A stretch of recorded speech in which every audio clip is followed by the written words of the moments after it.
Hello, welcome to this very special edition of the Pace Report. I'm Brian Pace. This past Sunday, band arranger, composer, and drummer Dan Pugach won the 2025 Best Large Ensemble Album for Bianca Reimagined, Music for Paws and Persistence. Now, Dan has been a very prolific arranger and producer for well over a decade. In fact, he's a 3-time recipient of the ASCAP Foundation Jazz Composer Award, as well as he's married to jazz vocalist Nicole Zuraitis, who won Best Jazz Vocal Album last year. Now, Nicole is part of this special project, and here on the Pace Report tonight, you're going to see highlights of him performing with his big band, selections from Bianca Reimagined. We had a chance to sit down and break bread and talk about the art of arranging and how he got exposed to arranger, and we talk about some of his very favorite drummers and influences and how he was exposed to jazz growing up in his native Israel. Also, we sit down and reflect on how he and his wife collaborate for this project and how animals was really the central part and influence of this entire project. So sit back, relax, and enjoy highlights of the Dan Pugach Big Band performing music from his 2025 Best Large Ensemble Album, Bianca Reimagined, Music for Paws and Persistence, here on the Pace Report, live at Drone.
I just want to say congratulations. Oh, thank you. This album is important. As I cover the music scene, especially jazz, big band is something that is a delicacy now in the music industry because one, you have arrangements, you have charts, you have to fill those bands with musicians that can play and interpret your music, and then the booking. It's very expensive to do a big band.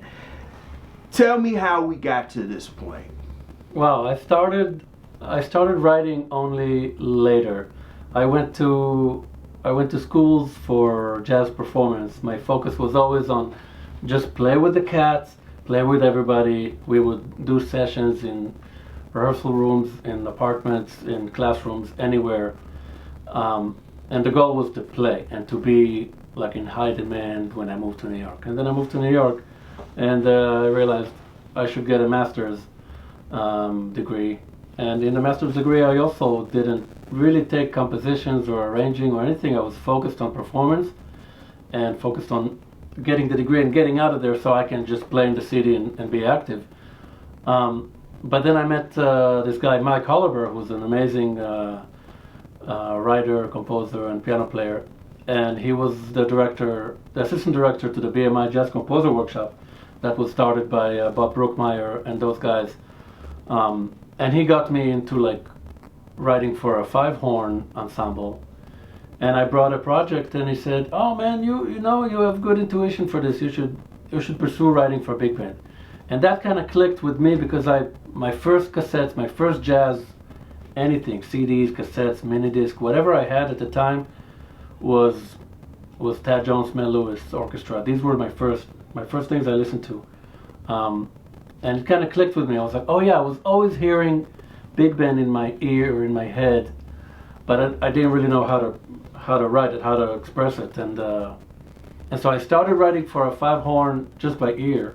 And I did the Nonet, and I added a horn and took out the guitar and added a flute and took out the flute and put a bass trombone until I found the right ensemble for me. And I was doing that since 2010, and I've been learning how to do it by checking out books, taking maybe lessons, but really having the guys or the women, whoever, show up to our apartment in Brooklyn and play those charts and say, "Are you sure you want this in that octave with this guy and this flugel and this flute and this?" And I would just hear a bunch of options and make decisions, and that's how I learned how to write. And then fast forward, now we're 2025. We've been doing the Nonet. The Nonet was nominated for arrangement, and I was like, oh, okay, I guess I'll continue doing it. And then I did the big band, and we played with the big band at the 55 bar. There were more people in the band than in the audience, especially after COVID, where you couldn't even fit 10 people in the. Right. You know, we did that, and then the repertoire grew, and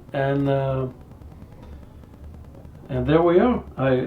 Here's the thing that I saw the premiere of this at Birdland. Right. And then I've seen you perform this at Drone a few weeks ago. And then I saw it one more time in between. I'm trying to figure out where it was. And I'm like, the music, after you have recorded it and you're playing it, has there been some room for growth, expansion, or some more ideas coming into you as you're writing new music or tinkering out the music that you're playing now? The music, I feel like it relaxed a little bit more since the recording. So when you're writing it, you want to get everything in, and you're trying to document every little detail and then when you're playing it out, you're like, I don't know, I can relax the tempo maybe, or maybe take out a few lines here and there, or simplify a little bit some passages.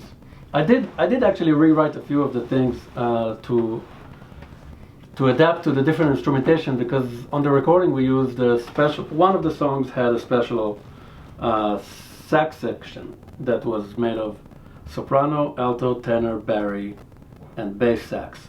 So one of each, just to feature that thing as a thing. And but you can't do it live. I mean, we did it at Birdland with the bass sax. Yeah. And that was it. After that, we played some festivals and we played a bunch of shows and like. And that Birdland performance was sold out. Yeah. It was a 5:30 show and was completely packed to the rafters.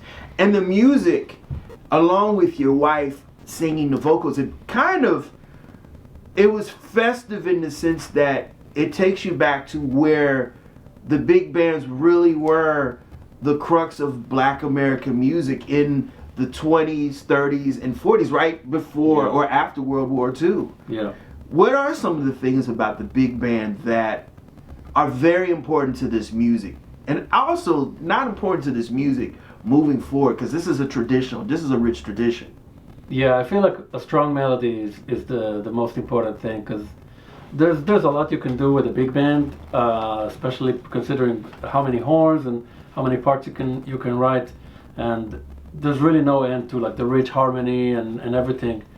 But that music not only survived but thrived over the years because of sense of strong melody and solid groove, you know, and the cohesiveness. The big bands that thrived were the ones that had a cohesive, clear statement of melody or counter melody or a first theme or a second theme, whatever that is. It was always clear. There was no like ambivalent, like too hip, you know. Those are the big bands that I listen to. So Count Basie, Duke Ellington, Gil Evans. Well, Sonny Payne was the backbone of that. Duke Count Pearson, Basie. yeah, Duke Pearson, and all these arrangers that wrote for them, and obviously Thad Jones, Mel Lewis, Vanguard Orchestra, and even the modern ones like Maria Schneider and Bob Mintzer and John Hollenbeck, Brookmeyer. Right. The list goes on. I mean, there's so much. Orrin Evans, who were up. I mean, I don't want to say against, right? But we're nominated together. Yeah. And which also is like, to me, it's amazing to even be considered in that caliber of people like Orrin Evans and John Clayton, Miguel Zanon. I mean, those are my heroes. So just to be in that, just to meet them is.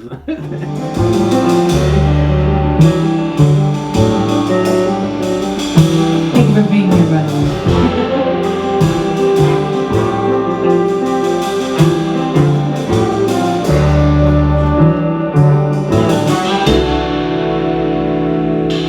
The railroad track is miles away.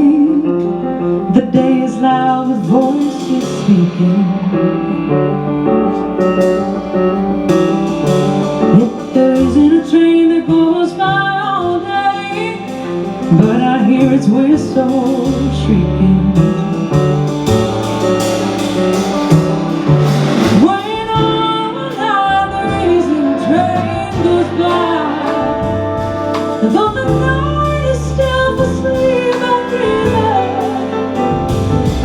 but I see its silhouette on the sky. When I hear its engine steam,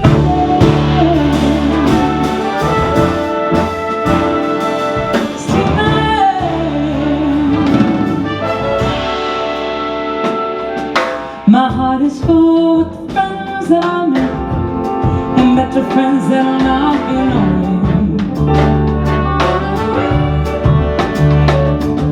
Yet there is a train that I wouldn't take, no matter where it's going.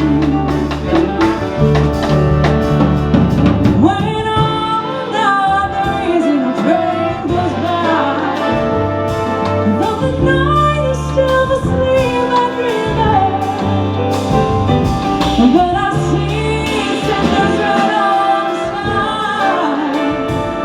When I hear its engine steam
Sure, Hal.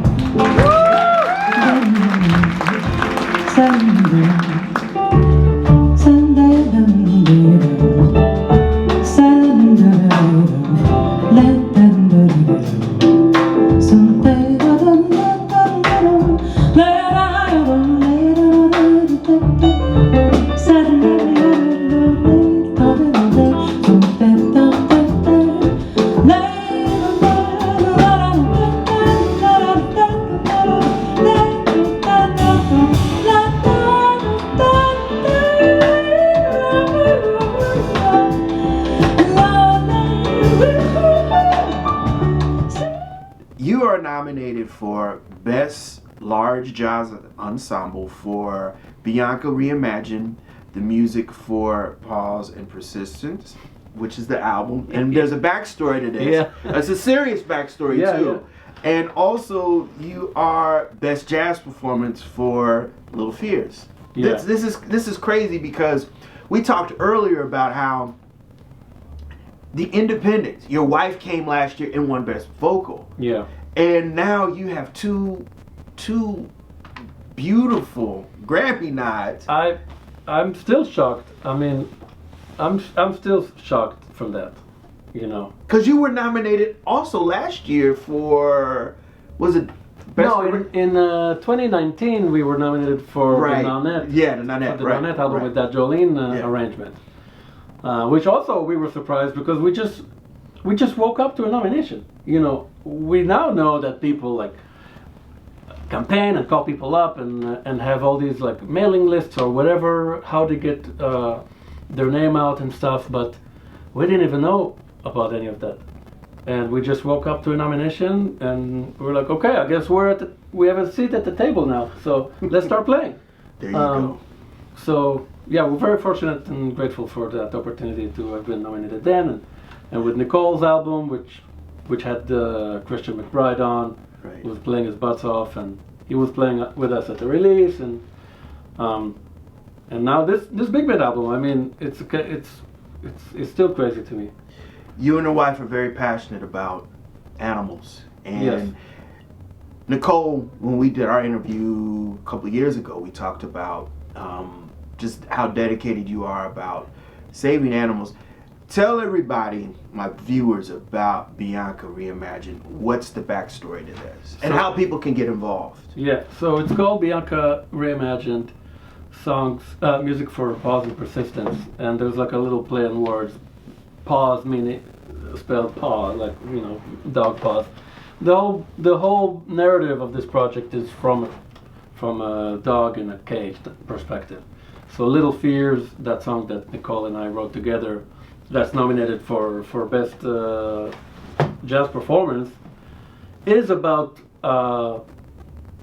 that perspective of being locked up in against your will, and you can borrow that to any, you know, to the wars that are happening these days, to animals in cages. It could be kind of both, but it's our take on being captive against your will, And we advocate for dogs, especially pit bull dogs, that are misunderstood and have a bad reputation for being like aggressive, and really our message is just like give them a chance and show them love, and they'll just love you back and get a second chance. You know, a lot of them are like broken and have been either abused or neglected, and we just want to give those dogs a chance. And if you ever had a dog, you know what it's like. And if you lost a dog, then you know what it feels like to have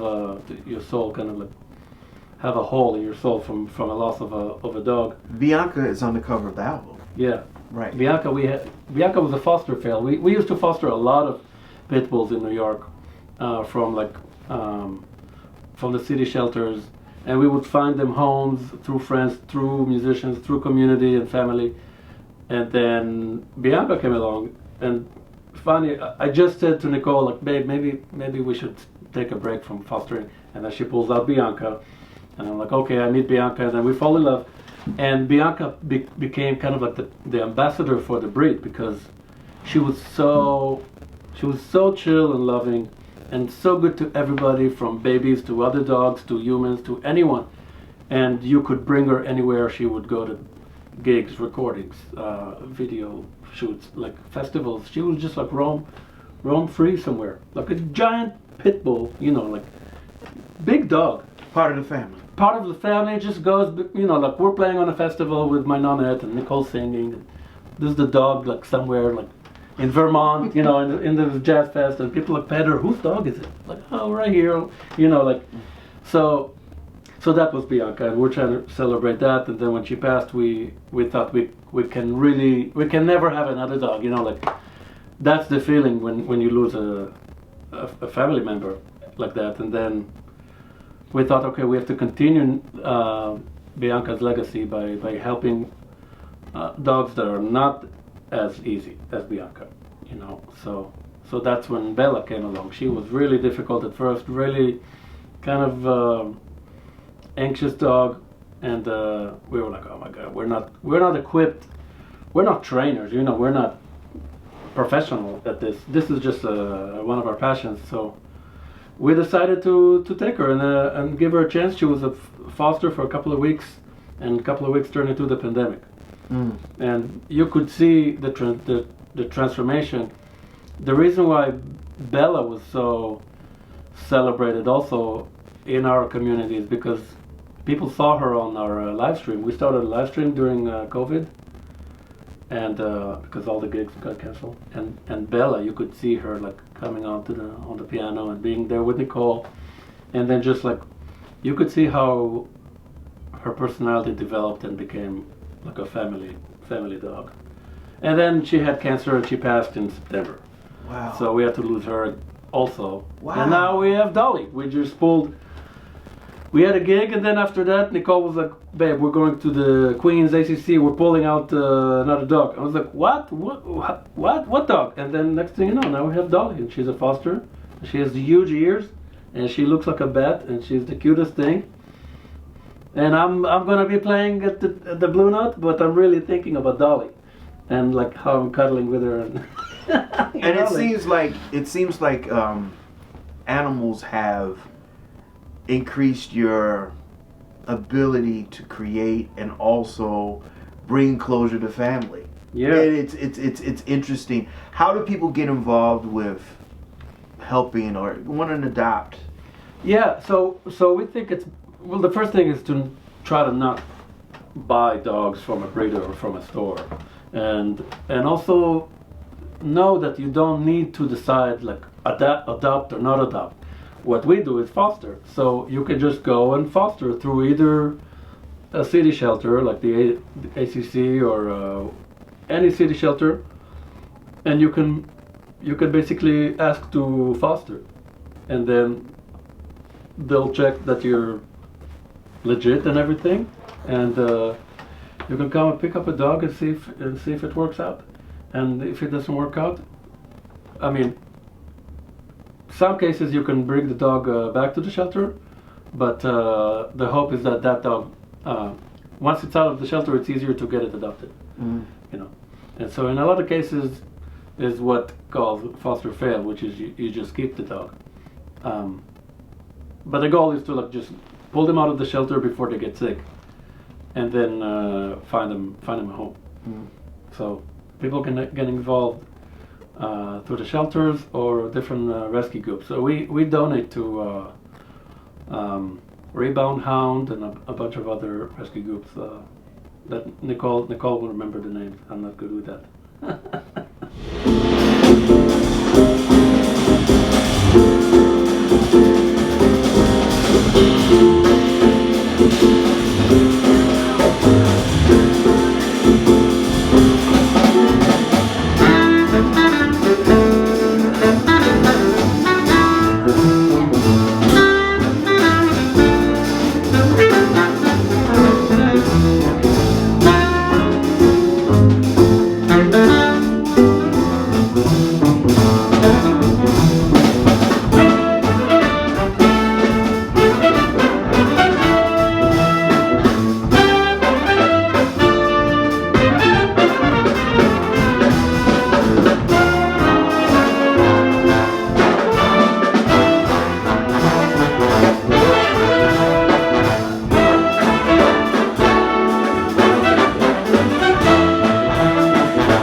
very much a part of the American jazz scene.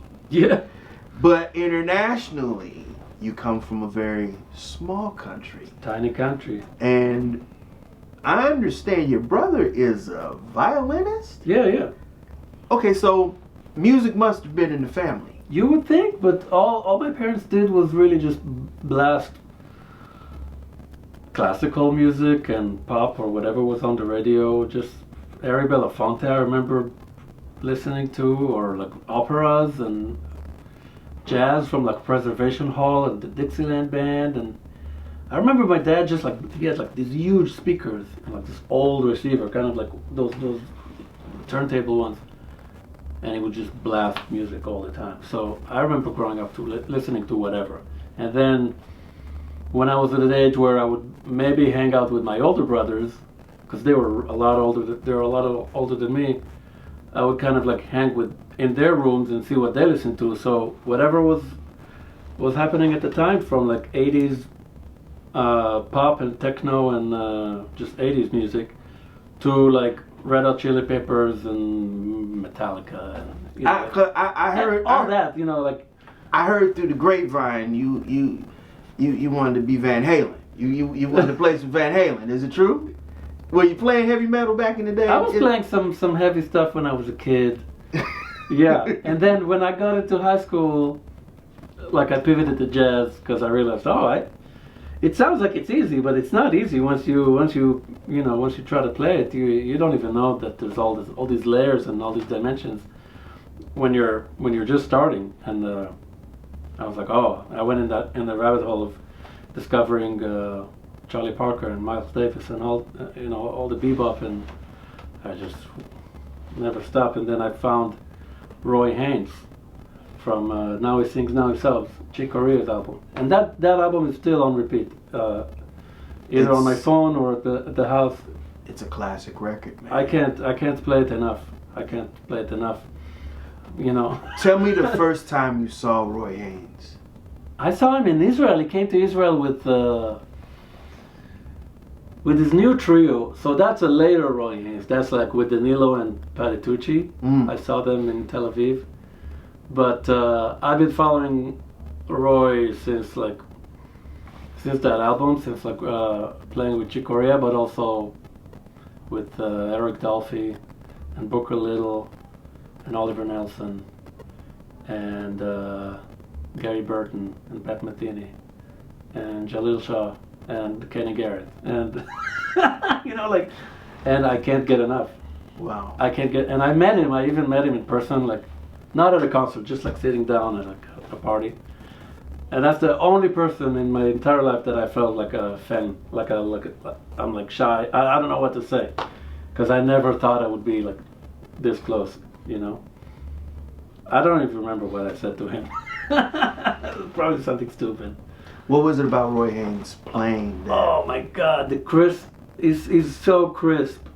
It's so crisp and bouncy and dancey, and not overly complicated, and swinging like a mother. Like nobody swings harder than Roy.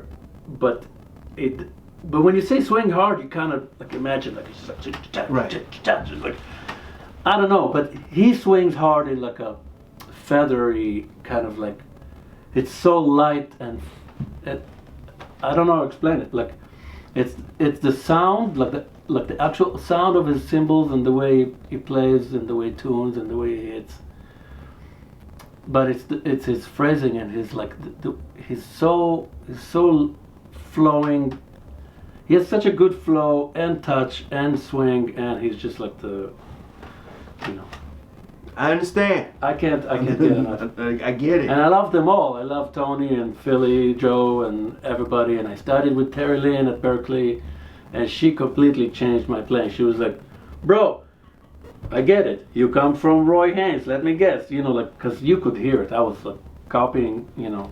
I was sounding a lot like him back in the day." And she was like, "That's great, but now you need to open up your sound and like play not like Roy, play like you." And I was like, "I don't even know what it means. I want to play like Roy." Right. So I worked on my own sound, and And for a minute there, I feel like I went the other way. I went like trying to be all modern and extra symbols, extra this, extra that, and then I found myself back, at the center. I'm like, okay, I should marry the Roy Haynes flowy, bouncy, light sound, like minimalist sound.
Pugach, what does jazz music mean to you? Oh my God, it means freedom, and first it means freedom for me. It means listening and freedom and being able to express yourself, and also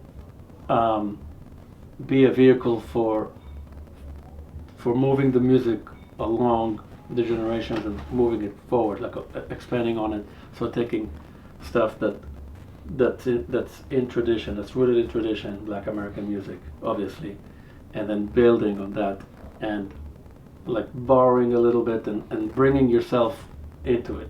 I feel like that with freedom and expression, I feel like that's the most important thing in jazz for me.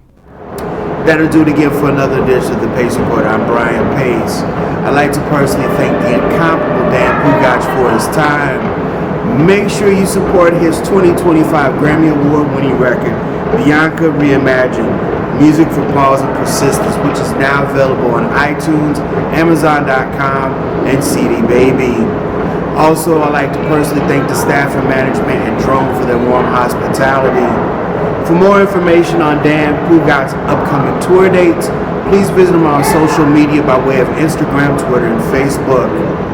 Also, I'd like to personally congratulate the talented Nicole Zuraitis' wife for her talents as well. As always, people, I can't stress this more than enough. Please like, share, and subscribe to my videos on YouTube and Vimeo and leave comments. Also, please follow me on social media by way of Instagram, Twitter, and Facebook. Until next time, remember, if it's in the groove, it'll make you move. Till next time, peace.